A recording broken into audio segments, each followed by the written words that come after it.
आप सभी सुनने वालों को मेरा नमस्कार हो। आज मैं आपको आज भी ख़ास बात बताने जा रहा हूँ।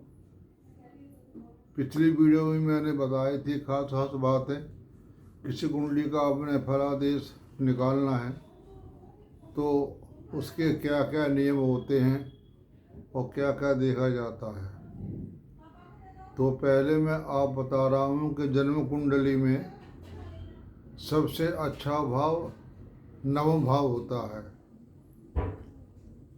और केंद्र में दसम भाव, त्रिकोण में नवम भाव, केंद्र दसम भाव और सबसे गहरा भाव होता है अष्टम भाव। और मैं आपको बात बता रहा हूँ कि सबसे पहले हमने कुंडली में यह देखना है कि कौन सा ग्रह अपनी राशि में बैठा हुआ है, कौन सा ग्रह उच्च का है और काल पुरुष कुंडली में कौन सा भाव अपने घर में बैठा हुआ है। मैंने आपको काल पुरुष कुंडली के बारे में बताया था। उसमें एक मेष राशि भी कह लो या आप उसको प्रथम भाव कह लो। जैसे मेष पहले भाव का स्वामी मंगल 1 और 8 का और 9 और 12 का स्वामी बृहस्पति होता। ऐसे सभी ग्रहों के अपने अपने घर होते हैं। तो पहले आप ये देखो कि कालपुरुष कुंडली में कौन सा ग्रह अपने घर में बैठा हुआ है। जन्म कुंडली के अंदर जन्म कुंडली में राशि कोई भी हो, आपने सिर्फ भाव देखना, राशि की गिनती नहीं करनी है। जैसे सप्तम में शुक्र बैठा है तो वो अपने घर में बैठा हुआ है। राशि कोई भी हो जन्म कुंडली में, सप्तम भाव में अगर शुक्र बैठा हुआ है तो वो अपने भाव में बैठा हुआ है, या 2 में तो अपने भाव में बैठा हुआ है।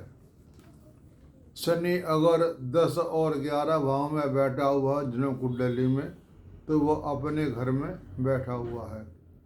इस तरह से आप सभी ग्रहों को एक कागज पर नोट कर लें। नंबर 1, उससे ये पता पड़ जाएगा कि हमारे जन्म कुंडली में कौन कौन से ग्रहों की ताकत ज़्यादा है और कौन कौन से ग्रह उस जातक को फायदा करेंगे। अगर कोई किराए के घर में बैठा हुआ है तो वो फायदा नहीं देगा। ऐसे हमने देखना है। और हमने किसी ग्रह के बारे में यह देखना है कि वह ग्रह की स्थिति क्या है। तो हमने वर्गों में नहीं जाना है। हमने वह ग्रह किस नक्षत्र में बैठा हुआ है, उसका स्वामी कौन है, उस ग्रह का झुकाव उसी तरफ होगा। पापी ग्रह के नक्षत्र में बैठा हुआ है या शत्रु राशि के नक्षत्र में बैठा हुआ है या मित्र राशि के नक्षत्र में बैठा हुआ है तो वह फल उसी प्रकार ही करेगा। और हमारे कुंडली में, हर कुंडली में क्या, जो हमारे 7 ग्रह होते हैं उनके 2 पक्ष होते हैं। एक पक्ष हो गया शनि, बुध और शुक्र। ये तीनों ग्रह एक पक्ष के होते हैं, मतलब ये इनकी आपस में मित्रता होती है। और दूसरा पक्ष हो गया सूर्य, चंद्र, मंगल और बृहस्पति। ये 2 पक्ष के दूसरा पक्ष हो गया, ये आपस में मित्रता निभाते हैं। मतलब 2 पक्ष हो गए। एक तो हमारा जो न शरीर की शत्रुता मित्रता है वो एक अलग चीज़ है, लेकिन ये एक मुख्य चीज़ है कि शुक्र, बुध, शनि ये एक पक्ष के हो गए और सूर्य, चंद्र, मंगल और बृहस्पति ये एक पक्ष के हो गए। और मैं आपको बता देता हूँ, कोई भी ग्रह पापी ग्रह हो या शुभ ग्रह हो, कोई भी ग्रह अपने स्वभाव को नहीं छोड़ता है। वो अपना काम करेगा ही करेगा। ये मैं आपको बता चुका हूँ। तो ये सारी बातें आपको ध्यान में करनी पड़ेंगी कि कौन सा ग्रह किसके नक्षत्र में है। तो हमें D9 में जाने की आवश्यकता नहीं पड़ेगी। हमको नक्षत्रों के द्वारा ही पता पड़ जाएगा कि इसका ग्रह का झुकाव किस तरफ है। अब मैंने आपको 2 गुण बता दिए, शनि बुध शुक्र और सूर्य चंद्र मंगल और बृहस्पति 2 पक्ष के हो गए। और एक बात बता देता हूँ, किसी भी कुंडली में बृहस्पति और चंद्र का आमने सामने बैठे हों, मतलब कहीं भी बैठे हो, आगे आमने सामने देखते हो, तो ये बड़ा अच्छा योग होता है। सप्तम भाव में जैसे एक दूसरे को देख रहे हों, और अगर एक दूसरे के नक्षत्र में हो फिर तो सोने में सुहागा, फिर तो सबसे अच्छा होता ही है। तो आप कुंडली में ये देख लें, कहीं 6-8 में तो नहीं बैठे हुए हैं। नंबर 3, आपको और बात बताया जा रहा हूँ, कोई भी ग्रह हो, चाहे राजयोग कारक हो, चाहे खराब भाव का हो, जब दशाएं आती हैं तो वो कुंडली में कौन कौन से ग्रह आप नोट कर लो, कौन कौन से ग्रह 6 और 8 षष्ठ भाव में बैठे हुए हैं। 6-8 में जो ग्रह बैठते हैं वो हमेशा अपनी दशा में अच्छा फल नहीं देंगे, ये आप नोट कर लें। कोई भी ग्रह षष्ठ अष्टक में बैठे हैं तो वे ग्रह अपनी दशा में अच्छा फल नहीं देंगे। ये सारी बातें आप नोट कर लें। तो ये आपको जब कुंडली का फलादेश करते हैं तो आपको ये सारी, इससे आप उनका मतलब निकाल लेंगे कौन सा ग्रह क्या होगा। तो यानी आप कारस्वरूप कुंडली, जन कुंडली लगा करके देख लें कौन सा ग्रह उच्च का है, कौन सा ग्रह अपने घर में बैठा हुआ है, उनको नोट कर लें। अगर 5-6 ग्रह एक ग्रुप में आते हैं तो वो कुंडली फलदायक है।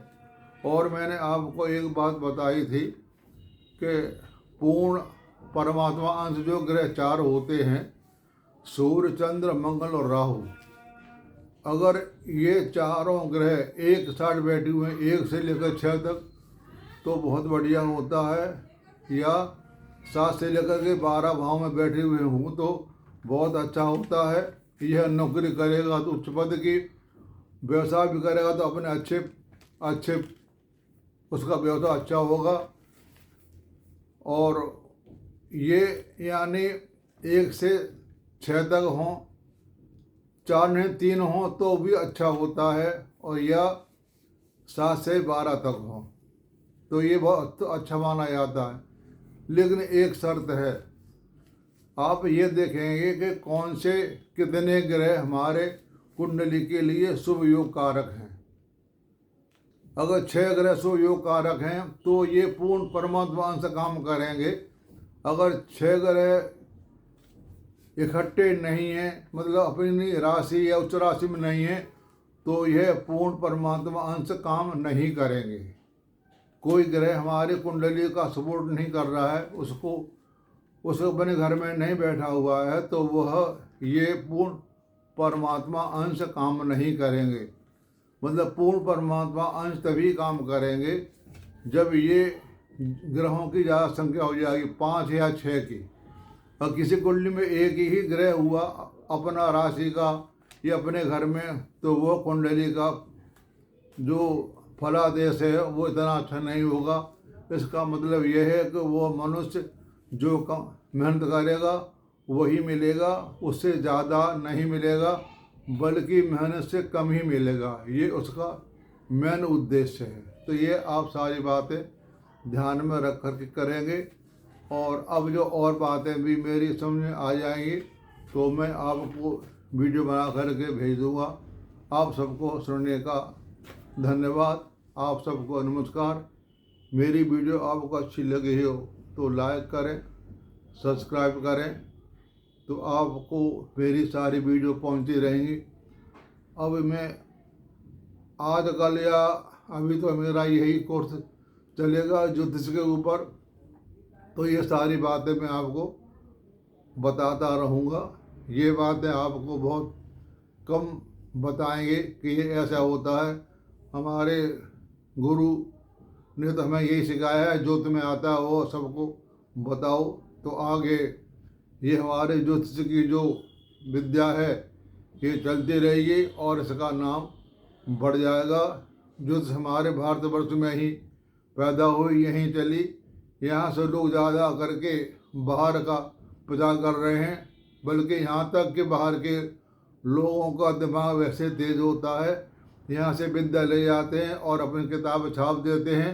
आजकल ज़्यादातर बाहर की किताबें में मैंने देखा है बहुत अच्छी गहन स्थिति अध्ययन करते हैं और लिख करके भेज देते हैं ज्ञान हमारे भारतवर्ष का और नाम बाहर के लोगों का।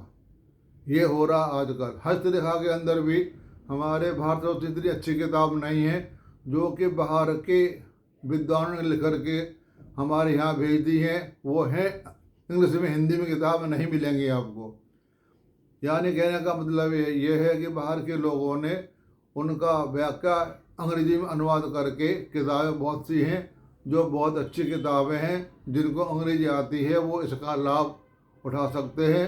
तो मेरा आपसे यही अनुग्रह है कि आप किताबें देखें तो अच्छे विद्वान के लिए, चाहे बाहर का हो चाहे हिंदुस्तान का हो, तो आप जल्दी सीख पाएंगे। तो आप सबको सुनने का धन्यवाद और सबको नमस्कार।